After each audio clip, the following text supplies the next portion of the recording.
মুহূৰ্তত শিক্ষামন্ত্ৰীয়ে এক সংবাদমেলৰ আয়োজন কৰিছে আমি পোনপটীয়াভাৱে তালৈ লৈ যাব বিচাৰিছোঁ বহুতো উৎকণ্ঠাৰ মাজত থকা অসমৰ মেট্ৰিক আৰু হায়াৰ ছেকেণ্ডেৰী পৰীক্ষা অনুষ্ঠিত কৰা নকৰা বিষয়টোক লৈ আজি দিছপুৰত এখন উচ্চ পৰ্যায়ৰ আমাৰ এখন সভা অনুষ্ঠিত হয়।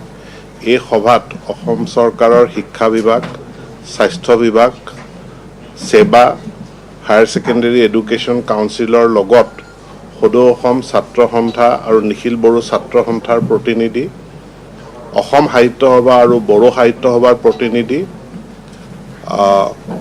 আসাম একাডেমিক কাউন্সিল, সদৌ অসম শিক্ষক সন্থা, মাধ্যমিক শিক্ষক সন্থা আদি কৰি বহুকেইটা প্ৰতিনিধিত্বকাৰী সংগঠনৰ লগত আমি দীৰ্ঘ সময় ধৰি বিষয়টো পৰ্যালোচনা কৰোঁ আৰু এই সভাতে অসম চৰকাৰৰ স্বাস্থ্য বিভাগে গোটেই কোভিড পৰিস্থিতিটোৰ ওপৰত এটা প্ৰেজেণ্টেশ্যন, এটা উপস্থাপনা তেওঁলোকে আগবঢ়ায় আৰু তেওঁলোকে আমাক জনায় যে মে' জুন মাহটোতে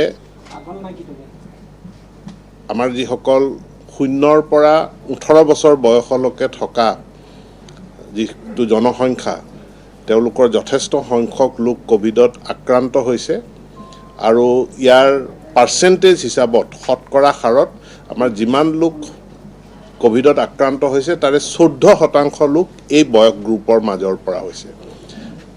যদি 11ৰ পৰা 18 বছৰ বুলি চোৱা যায় তেতিয়াহ'লে এই সংখ্যাটো হ'ব 10%। কোভিড পৰিস্থিতিটো বৰ্তমান সামগ্ৰিকভাৱে অসমত এতিয়াও কিছু উন্নতি যদিও দেখা গৈছে যে ইয়াত পজিটিভিটি পাৰ্চেণ্টেজটো 2ৰ পৰা 3ৰ মাজলৈকে আহিছে যদিও অসমৰ কিছুমান জিলাত পৰিস্থিতিটো এতিয়াও অতি উদ্বেগজনক হৈ আছে।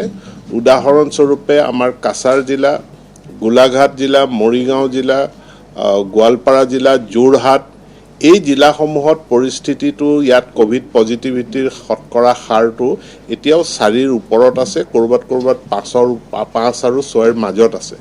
গতিকে এনেকুৱা এটা পৰিস্থিতিত পৰীক্ষা অনুষ্ঠিত কৰা সম্পৰ্কে তেওঁলোকে কৈছে যে এই পৰিস্থিতি পৰীক্ষা অনুষ্ঠিত কৰাৰ কাৰণে অনুকূল নহয়।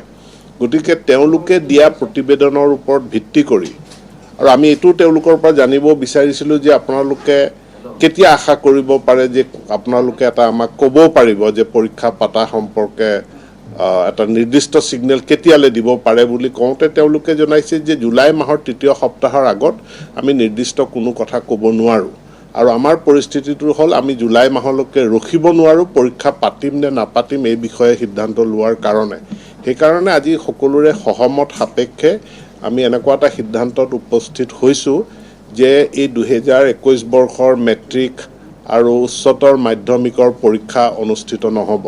মই পুনৰ সকলোকে জনাব বিচাৰিছোঁ যে কোভিড পৰিস্থিতিৰ কাৰণে সংক্ৰমণৰ হাৰটো এতিয়াও নিয়ন্ত্ৰিত নোহোৱাৰ পৰিপ্ৰেক্ষিতত 2021ৰ মেট্ৰিক আৰু উচ্চতৰ মাধ্যমিকৰ পৰীক্ষা আমি এইবাৰ অনুষ্ঠিত কৰিবলৈ সক্ষম নহ'ম, অৰ্থাৎ পৰীক্ষা অনুষ্ঠিত নহ'ব। ইয়াৰ বিকল্প হিচাপে কি আৰ্হিত আমি ছাত্ৰ ছাত্ৰীসকলক, পৰীক্ষাৰ্থীসকলক তেওঁলোকক আমি নম্বৰ দি তেওঁলোকৰ ফলাফল আমি ঘোষণা কৰিম, তাৰ কাৰণে অহা কালিলৈ আমি 2খন কমিটি গঠন কৰিম, এখন মেট্ৰিক পৰীক্ষাৰ কাৰণে আৰু এখন উচ্চতৰ মাধ্যমিক পৰীক্ষাৰ কাৰণে।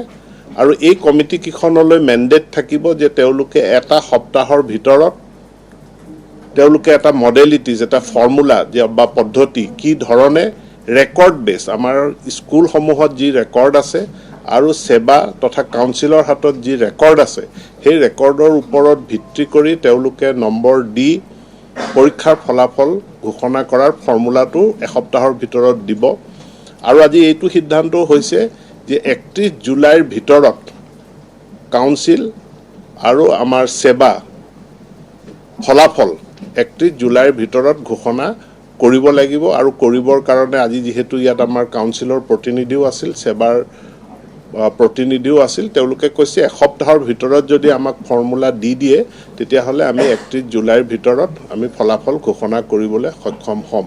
তো আজি এই সিদ্ধান্তকেইটা হৈছে যে এটা অসামান্য পৰিস্থিতি বিৰাজ কৰিছে। অসামান্য পৰিস্থিতিত এই সিদ্ধান্ত আমি গ্ৰহণ কৰিব লগা হ'ল আৰু যাতে ছাত্ৰ ছাত্ৰীসকলে অধিক উৎকণ্ঠাৰ মাজত থাকিব নালাগে, তেওঁলোকৰ এটা উজ্জ্বল ভৱিষ্যত আছে, তেওঁলোকৰ এটা শিক্ষা বছৰ যাতে হানি হ'ব নালাগে আৰু শিক্ষা বছৰ ক্ষতি নোহোৱাকৈ আৰু লগতে তেওঁলোকৰ যাতে স্বাস্থ্য সুৰক্ষিত থাকে তাৰ প্ৰতি দৃষ্টি ৰাখি আজিৰ সভাৰ এইখিনি সিদ্ধান্ত হৈছে আৰু মই এইখিনি সিদ্ধান্ত আপোনালোকৰ আগত সদৰি কৰিছোঁ প্ৰকাশ কৰোঁ। নাই, এইটো কমিটি এটা ফৰ্মুলা দিব, নিশ্চিতভাৱে সকলোকে উন্নীত কৰাৰ কথাটো ইয়াত অহা নাই বা তেনেকুৱা কোনো সিদ্ধান্ত গঠন হোৱা নাই। অহা কালিলৈ 2খন কমিটি গঠন হ'ব। সেই কমিটিখনে কেনেধৰণে নম্বৰ দিব সেইটো ৰূপৰেখাটো ৰেকৰ্ড বেছ, কোনো ছাবজেক্টিভ বা ধ্যান ধাৰণাৰ ওপৰত নহয়। আমাৰ শিক্ষা বিভাগৰ আগত স্কুলসমূহত যি তথ্য আছে, ৰেকৰ্ড আছে, সেৱা আৰু কাউন্সিলৰ লগত যি ৰেকৰ্ড আছে, সেই ৰেকৰ্ডৰ ওপৰত ভিত্তি কৰি নম্বৰ দিব। 31 জুলাইৰ ভিতৰত ফলাফল ঘোষণা কৰা হ'ব। কিন্তু এইখিনিতে এটা প্ৰশ্ন হৈছে যে 5 পৰা 10 বছৰ পিছত যদি তেওঁলোকে কলেজৰ কাৰণে এপ্লাই কৰিব লাগে, UGCৰ নৰ্মছ অনুসৰি হাইস্কুল শিক্ষান্ত পৰীক্ষাৰ আৰু হায়াৰ ছেকেণ্ডাৰী পৰীক্ষা যথেষ্ট নম্বৰৰ গুৰুত্ব আছে। ৰিজাল্টে মই কৈছোঁ যে যি নম্বৰ দিব সেইটো ৰেকৰ্ড বেছ নম্বৰ, কোনো ধ্যান ধাৰণা বা কোনো ছাবজেক্টিভলি এই নম্বৰ দিয়া নহয়, ৰেকৰ্ড বেছ। আমি যথেষ্টখিনি অনুসন্ধান কৰিছোঁ, আমাৰ শিক্ষানুষ্ঠানসমূহৰ লগত তথ্য আছে, ৰেকৰ্ড আছে, সেৱাৰ লগত কাউন্সিলৰ লগত ৰেকৰ্ড আছে, সেই ৰেকৰ্ডৰ ওপৰত বেছ কৰি পেলাই নম্বৰ দিব। কিন্তু তাৰ ফৰ্মুলাটো আমাক এখন খুব ভাল উচ্চ ক্ষমতা সম্পন্ন আৰু কাৰ্যক্ষম ইফিচিয়েণ্ট কমিটি এখনে সেই ফৰ্মুলাটো ঘোষণা কৰিব। সেইটো অহা 7টা দিনৰ ভিতৰত সেই ফৰ্মুলাটো আমি ঘোষণা কৰিম। নিশ্চিতভাৱে নহয়, হয়, মেট্ৰিকৰ কাৰণে এখন কমিটি আৰু উচ্চতৰ মাধ্যমিকৰ কাৰণে আন এখন কমিটি।